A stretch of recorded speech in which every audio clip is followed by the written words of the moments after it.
Epione pain management and regenerative centre. ఇక మీ నొప్పులు శాశ్వతం కావు. గుంతకల్ నుంచి గుమ్మనూరు జయరాము పోటీ చేయబోతున్నారు. గుమ్మనూరు జయరాము బీఫామ్ కూడా అందుకున్నారు. ప్రస్తుతం గుమ్మనూరు జయరాము ఉన్నారు, మాట్లాడదాం. Sir first of all congratulation, B form అందుకున్నారు. ఎలా ఉంది మీ పార్టీ అధ్యక్షుడు? చాలా సంతోషంగా ఉంది. ఖచ్చితంగా పెద్ద ఆయన కూడా ఆయన సర్వే గుడ్ లక్ బాగుంది అని చెప్పేసి ఆయన కూడా చెప్పడం జరిగింది. కాబట్టి ఏదేమైనా ఫస్ట్ సీట్ ఆయన బహుమానంగా ఇస్తా. సార్ అంటే మీ సీటుకు సంబంధించి మొన్నటిదాకా ఆలూరులో ఉన్నారు, ఇప్పుడు గుంతకల్కి వెళ్ళారు. ఎలా ఉంది అక్కడ ప్రజల నుంచి కానీ తెలుగుదేశం శ్రేణుల నుంచి మీకు మద్దతు? కరడి కట్టిన తెలుగుదేశం నాయకులు అక్కడ ఉన్నారు, వాళ్ళకి ఇబ్బందులు పెట్టేదానికి వాడు ఉన్నారు.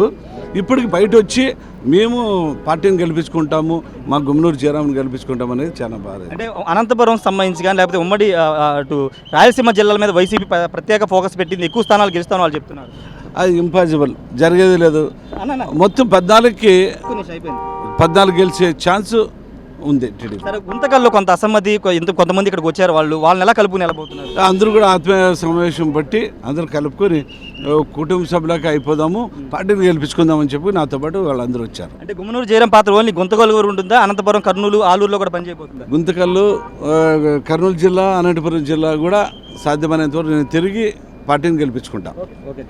సార్, ఖచ్చితంగా అటు గుంతకల్తో పాటు ఆలూరు, ఇతర నియోజకవర్గాల్లో కూడా తిరిగి తాను తెలుగుదేశం పార్టీని గెలిపించుకుంటా అని చెప్తున్నారు. మొత్తం అక్కడ గుంతకల్కు సంబంధించి అసమ్మతి ఎక్కడ లేదు, అందరూ కలిసి పనిచేస్తున్నామని చెప్తున్నారు. ఏదైనా అసమ్మతి ఉన్నా వాళ్ళని కలుపుకుని ముందుకు వెళ్తారని గుమ్మనూరు జయరాం చెప్తున్నారు. తెలుగుదేశం పార్టీ అధ్యక్షుడు చేతుల మీదుగా బీఫామ్ అందుకోవడం సంతోషంగా ఉందని చెప్తున్నారు. అనంతపురం కానీ ఉమ్మడి రాయలసీమ జిల్లాల మీద వైసీపీ ఎంత ఫోకస్ పెట్టినా పెద్దగా ఉపయోగం ఉండదు, మెజార్టీ స్థానాలు తాము గెలవబోతున్నామని మంత్రి గుమ్మనూరు జయరాం చెప్తున్నారు. Camera person ప్రసాద్తో Rayesh, RTV, Undavalli నుండి. మరిన్ని వీడియోస్ కోసం ఛానల్ ని సబ్స్క్రైబ్ చేయండి, లేటెస్ట్ అప్డేట్స్ కోసం వాట్సాప్ ఛానల్ ని ఫాలో చేయండి అండ్ లింక్ డిస్క్రిప్షన్ లో ఉంది.